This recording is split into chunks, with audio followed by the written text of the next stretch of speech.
الشیطان الرجیم بسم اللہ الرحمن الرحیم۔ حضرت یوسف علیہ السلام جب اس بچے کی گواہی دینے کی وجہ سے یہ بادشاہ پہ واضح ہوا کہ عورت جھوٹی ہے اور جناب یوسف علیہ السلام سچے ہیں، واقعہ مشہور ہو گیا۔ مصر کی عورتوں نے زلیخا کو تہمت لگائی، اے زلیخا، اگر تم نے محبت کرنی تھی تو کسی وزیر سے یا کسی شہزادے سے کرتی، یہ تم نے غلام سے محبت کر کے تمام امراء کی عورتوں کو شرمندہ کر دیا۔ زلیخا نے ان وزراء اور امراء کی عورتوں کو ایک دعوت میں بلایا، ان کے ہاتھوں میں سیب پکڑائے اور چھری پکڑائی۔ جب وہ سیب کاٹنے لگیں تو انہوں نے حضرت یوسف علیہ السلام کو اندر آنے کا اشارہ کیا۔ جب مصر کی عورتوں نے حضرت یوسف علیہ السلام کا حسن دیکھا تو یوں مبہوت ہو گئی، وَقَطَّعْنَ أَيْدِيَهُنَّ، انہوں نے اپنے ہاتھ کاٹ دیے۔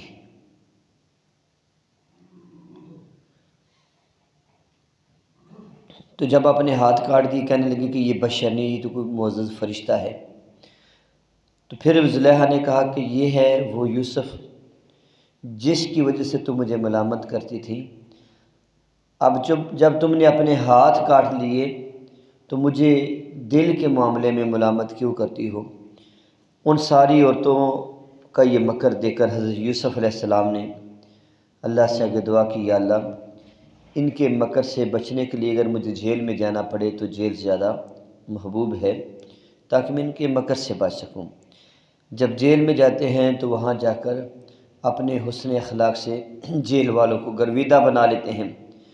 دو قیدی ہوتے ہیں، ایک قیدی کہتا ہے کہ اے یوسف، میں نے خواب دیکھی ہے کہ میرے سر پر روٹیاں ہیں اور پرندے ان روٹیوں میں سے کھا رہے ہیں، اور دوسرے نے کہا کہ میں انگوروں سے شراب نچوڑ رہا ہوں۔ آپ نے ان کو خواب کی تعبیر بتانے سے پہلے اللہ رب العزت کی توحید اور اپنے آباء و اجداد کی رسالت، جناب حضرت ابراہیم، جناب حضرت اسحاق، جناب حضرت یعقوب علیہ السلام، ان کی تعلیمات کے بارے بتایا۔ پھر جب توحید و رسالت کا ذکر کر لیا تو پھر انہیں کہا کہ جس قیدی نے یہ خواب دیکھا ہے کہ میں شراب نچوڑ رہا ہوں وہ بادشاہ کا مصاحب بنے گا، اور جس نے یہ خواب دیکھا ہے کہ میرے سر سے پرندے روٹیاں کھا رہے ہیں تو وہ سولی پہ لٹکایا جائے گا اور درندے اس کے جسم کا گوشت کھا لیں گے۔ پھر ویسا ہی ہوا، لیکن آپ نے جس کے بارے میں گمان تھا کہ یہ بچ جائے گا اور بادشاہ کا مصاحب بنے گا، اسے کہا کہ بادشاہ کے سامنے جا کے میرا ذکر کرنا کہ میں بے گناہ قید ہوں اور بادشاہ مجھے قید میں ڈال کر بھول گیا ہے۔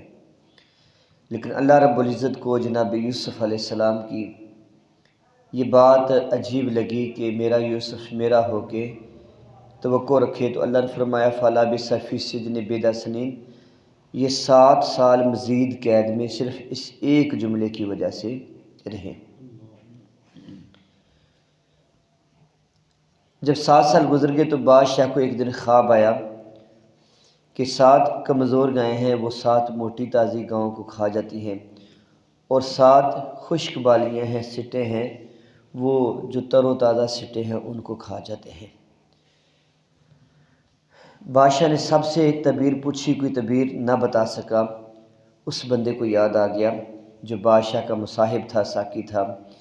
اس نے کہا بادشاہ سلامت، جیل کے اندر ایک قیدی ہے، اس قیدی کو تعبیر کا علم ہے، اگر آپ بتائیں تو پوچھ کے۔ وہ بادشاہ نے بھیجا، جناب یوسف علیہ السلام نے اس کو تعبیر بتا دی کہ یہ خواب ہے اور یہ اس کی تعبیر ہے۔ وہ واپس بادشاہ کا مصاحب بادشاہ کے پاس آیا، کہا بادشاہ مجھے یہ تعبیر بتائی ہے۔ بادشاہ یہ تعبیر سن کے آشش کر اٹھا، کہا کہ واقعی یہ تعبیر ہے کہ 7 خشک بالیوں سے مراد اور 7 پتلی گاؤں سے مراد قحط کے 7 سال ہیں، اور 7 موٹی گاؤں اور 7 تر بالیوں سے مراد خوشحالی کے 7 سال ہیں، یعنی پہلے 7 سال خوشحالی آئے گی، ان 7 سالوں میں جو کچھ جمع ہوگا وہ اگلے 7 سالوں میں ختم ہو جائے گا۔ بادشاہ نے کہا جسے میرے پاس لے کے آئیں۔ جب ہرکار جناب یوسف علیہ السلام کو لینے آئے تو حضرت یوسف علیہ السلام نے جانے سے انکار کر دیا، کہا کہ پہلے بادشاہ کو پوچھو کہ ان عورتوں کا معاملہ کیا تھا، جب تک میری ذات پہ لگے شکوک و شبہات نہیں ہٹتے میں نے قید سے باہر نہیں آنا، اپنی ذات کلیئر کرانا ضروری ہے۔ تو حضرت یوسف علیہ السلام قید سے باہر نہیں آئے، پھر بادشاہ نے ساری عورتوں کو بلایا اور کہا کہ اے عورتوں، زلیخا بھی آگئی، دوسری عورتیں بھی آگئی، بتاؤ اصل ماجرا کیا ہے۔ تو وہ جو باقی عورتیں تھیں نا، وہ پہلے بولی، کہنے لگی بادشاہ سلامت، وہ یوسف سچا تھا اور یہ زلیخا جھوٹی تھی۔ پھر زلیخا نے بھی قرار کر دیا کہ ہاں بادشاہ سلامت، حق واضح ہو چکا ہے، حقیقت یہ ہے کہ وہ پاک دامن ہے۔ پھر بادشاہ نے اعزاز و اکرام کے ساتھ جناب یوسف علیہ السلام کو جب اپنے دربار میں بلایا تو جناب یوسف علیہ السلام نے کہا کہ بادشاہ سلامت یہ خواب ہے، تو بادشاہ نے کہا کہ اس کا حل کیا ہے؟ آپ نے فرمایا کہ تم مجھے اپنا وزیر خزانہ رکھ لو، تو میں علم والا بھی ہوں، تدبیر والا بھی ہوں، اور میں اس کو سنبھال لوں گا۔ حضرت یوسف علیہ السلام کے اس جملے کی بنیاد پر علماء کرام کہتے ہیں کہ اگر کوئی بندہ سمجھے کہ میں اس عہدے کو سنبھال کر اس کا حق ادا کروں گا تو اس کو عہدہ طلب کرنا جائز ہے، ورنہ بہتر یہی ہے کہ بندہ عہدہ طلب نہ کرے، کیونکہ جو عہدہ طلب کرتا ہے اس کی مثال ایسے ہے جس کو تیز دھار نہیں بلکہ کند چھری سے ذبح کیا جائے۔ اس سرکار نے طلب عہدہ سے منع کیا، لیکن اگر ایسی صورتحال ہو جائے کہ عہدہ طلب کرنا ناگزیر ہو جائے تو پھر بندہ حضرت یوسف علیہ السلام کی طرح کر سکتا ہے۔ اب 7 سال خوشحالی کیا ہے، حضرت یوسف علیہ السلام دانوں کو ان کے سٹوں میں رکھ کے ہی گوداموں میں محفوظ کرتے جا رہے تھے، اور لوگوں کو کہتے ہیں کہ تھوڑا تھوڑا ضرورت کے مطابق رکھو۔ اور آپ کو علم ہونا چاہیے کہ اگر دانہ سٹے میں رہے اور اس کو رکھ دیا جائے تو وہ کئی سال اس کے گزر جاتے ہیں اور وہ خراب نہیں ہوتا۔ جب قحط شروع ہوا اور اس قحط کا اثر کنعان تک پہنچا جو حضرت یوسف علیہ السلام کا علاقہ تھا، حضرت یوسف کے بھائیوں کو پتہ چلا کہ کنعان کے مصر کے اندر غلہ مل رہا ہے۔ انہوں نے اپنے والد گرامی حضرت یعقوب علیہ السلام سے اجازت لی، مصر آئے۔ جب مصر پہنچے تو حضرت یوسف نے بھائیوں کو پہچان لیا، لیکن بھائیوں نے نہیں پہچانا۔ حضرت یوسف نے ان کی خاطر مدارت کی اور ان سے پوچھا تمہارا کوئی اور بھائی بھی ہے؟ جی ہمارے 2 بھائی تھے، ایک بھائی یوسف تھا جس نے بچپن میں چوری کی تھی اور وہ مطلب اس کے بارے میں عجیب باتیں کہ حضرت یوسف کے بارے میں، اور دوسرا بھائی بنیامین ہے۔ حضرت یوسف کو ان کی بات سن کے دکھ تو ہوا کہ میرے بھائی آج بھی ایسی باتیں کر رہے ہیں، یہ ان بھائیوں کا طرز عمل تھا۔ دوسری طرف جناب یوسف علیہ السلام نے کہا اچھا اگر آئندہ تم نے غلہ لینا ہے نا تو اپنے سب سے چھوٹے بھائی کو لے کے آنا ہے، کیونکہ وہ سب سے چھوٹا بھائی حضرت یوسف کا حقیقی بھائی تھا، یعنی ماں اور باپ دونوں سے، اور باقی جو 10 بھائی تھے یہ صرف باپ کی طرف سے بھائی تھے، ستیلے بھائی تھے۔ حضرت یوسف علیہ السلام نے ایک تدبیر یہ کی، اپنے غلاموں کو یہ فرمایا کہ جتنی رقم ہے نا میرے بھائیوں کے غلے کی تو ان کے بوریوں کے اندر رکھ دینا۔ اب اس میں یہ تھی کہ اگر حضرت یوسف علیہ السلام کہتے کہ میں نے تم سے رقم نہیں لینی تو وہ حدار تھے، نبی کی اولاد تھے، تو انہوں نے یہ شاید احسان نہ مانتے، یہ اس کی بحث مباحثہ ہوتا۔ جناب یوسف علیہ السلام نے بغیر احسان جتلائے ان کی بوریوں میں رقم رکھ دی، لیکن شرط لگا دی اگر آئندہ غلہ لینا ہے تو بھائی کو لے کے آنا ہے۔ جناب یوسف کے بھائی واپس کنعان پہنچے، اپنے والد گرامی حضرت یعقوب کو کہا کہ بادشاہ بڑا اچھا تھا، بڑی محبت سے پیش آیا، لیکن شرط یہ رکھی ہے کہ بھائی کو لے کے۔ حضرت یعقوب علیہ السلام نے انکار کر دیا، کہا کہ نہیں میں نے نہیں بھیجنا۔ جب انہوں نے جا کے اپنے وہ گلے والی بوریاں کھولی تو ان میں سے رقم نکل آئی۔ پھر وہ والد گرامی کے پاس ہے، ابا جی دیکھیں بادشاہ اتنا اچھا ہے، اس نے رقم بھی نہیں لی اور ہمیں بتایا بھی نہیں، ہماری رقم بھی واپس بھیج دی ہے، تو اتنے اچھے بادشاہ کے پاس آپ بھائی کو بھیج دیں۔ جناب یعقوب علیہ السلام مجبور ہو گئے اور قسمیں اٹھائیں، جی ہم انشاءاللہ اب کوتاہی نہیں کریں گے۔ تو حضرت جب بنیامین کو لے کے آئے، حضرت یوسف علیہ السلام نے کہا کہ سارے بھائی دو دو کے بیٹھ جائیں، دعوت ہے، تم سب بھائی دو دو ہو گئے، لیکن بنیامین کو کسی نے ساتھ نہ بٹھایا۔ حضرت یوسف علیہ السلام نے بنیامین کو اٹھایا اور پردے کے اندر اپنے پاس بلا لیا۔ پردے کی ایک طرف 2 بھائی اور دوسری طرف 10 بھائی۔ وہاں پر یوسف علیہ السلام نے چہرے سے پردہ ہٹایا اور کہا، اے بنیامین میں تیرا بھائی یوسف ہوں، لیکن ابھی آپ نے خاموش رہنا ہے۔ حضرت بنیامین بڑے خوش ہو گئے۔ تو حضرت احباب ذوی الاحترام، جب بھائی واپس جانے لگے تو حضرت یوسف علیہ السلام نے ایک ہیلہ کیا۔ وہ ہیلہ یہ تھا کہ انہوں نے حضرت بنیامین کو روکنا تھا، تو روکنے کا حل یہ سوچا کہ ان کے بورے کے اندر میں اپنا شاہی پیمانہ رکھ دوں۔ وہ خاص چاندی کا بنا ہوا شاہی پیمانہ تھا۔ جب یہ 11 بھائی واپس جانے لگے تو حضرت یوسف علیہ السلام کے سپاہی نے، غلام نے آواز دی، قافلے والوں رک جو، تم چور ہو۔ انہوں نے کہا، جی آپ کیسی بات کر رہے ہیں، ہم نبی کی اولاد ہیں، ہم کیسے چوری کر سکتے ہیں؟ انہوں نے کہا، جی تلاشی دے کے جانا۔ انہوں نے کہا، جی لے لے تلاشی۔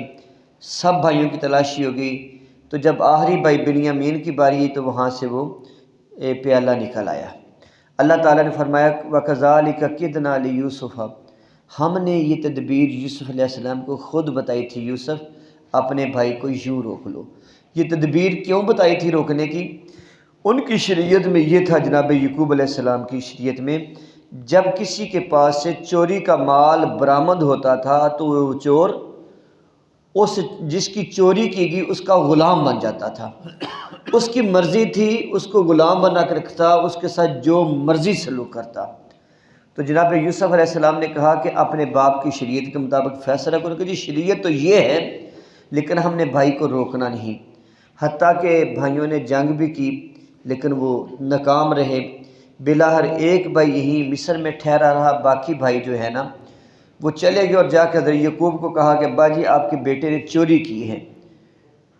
اور وَبَيَّضَّتْ عَيْنَاهُ، حضرت یعقوب علیہ السلام کی تو آنکھیں پہلے ہی وہ روشنی ختم ہو چکی تھی۔ اب جب وہ بھائی پہلے چلے گئے، یوسف علیہ السلام نے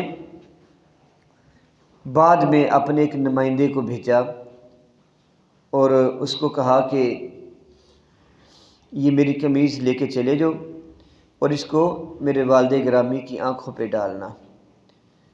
پھر جب وہ قافلہ آیا، ابھی حضرت یوسف علیہ السلام کی قمیض دور تھی، حضرت یعقوب کے پاس پہنچی نہیں تھی۔ یعقوب علیہ السلام نے فرمایا، مجھے یوسف کی خوشبو آ رہی ہے۔ تو بیٹوں نے کہا، ابا جی آپ شاید سٹھیا گئے ہیں، آپ کا دماغ ہل گیا ہے۔ کہاں یوسف گیا اور کہاں کہہ رہے ہیں مجھے خوشبو آ رہی ہے؟ فرمایا، بیٹو مجھے یوسف کی خوشبو آ رہی ہے۔ پھر ویسے ہی ہوا، 1-2 دن بعد قافلہ آیا، جناب یوسف علیہ السلام کی قمیض کو حضرت یعقوب کی آنکھوں پہ رکھا گیا تو اللہ تعالیٰ نے ان کی بینائی واپس کر دی۔ تو اس مسئلے سے علماء کرام نے یہ تبرک کا استدلال کیا ہے کہ جو اللہ والے ہیں، اللہ کے مقبولین ہیں، ان کے استعمال میں جو چیز ہوتی ہے وہ ببرکت ہوتی ہے۔ اگر وہ قمیض جو حضرت یوسف علیہ السلام کے جسم سے مس ہوئی اور وہ قمیض جناب یعقوب کی آنکھوں پہ رکھی گئی تو جناب یعقوب کی آنکھوں میں بینائی واپس آ گئی۔ اگر نبی کی قمیض کسی کی آنکھوں کی روشنی واپس لا سکتی ہے تو نبی کا وجود کتنا بابرکت ہوگا، اور اللہ تعالیٰ نے اس نبی کو کیسے کمالات عطا کیے ہیں۔ اگر نبی کی قمیض کا یہ کمال ہے جو نبی کے جسم سے ٹچ ہو گئی ہے تو اللہ تعالیٰ نے اس نبی کو کیا عزت دی ہوگی، اور اگر عام نبی کی یہ بات ہے تو ہمارے کریم آقا صلی اللہ علیہ وسلم کا مقام و مرتبہ کیا ہوگا۔ پھر جناب یوسف علیہ السلام کے والدین اور بھائی آئے، اور بھائیوں نے اور والدین نے سجدہ کیا، انی رائیت احد عشر کوکبا والشمس والقمر رائیتہم لی یسجدین، 11 ستارے 11 بھائی تھے، چاند سے مراد ماں اور سورج سے مراد باپ۔ اللہ تعالی ہمیں عمل کی توفیق عطا فرمائے۔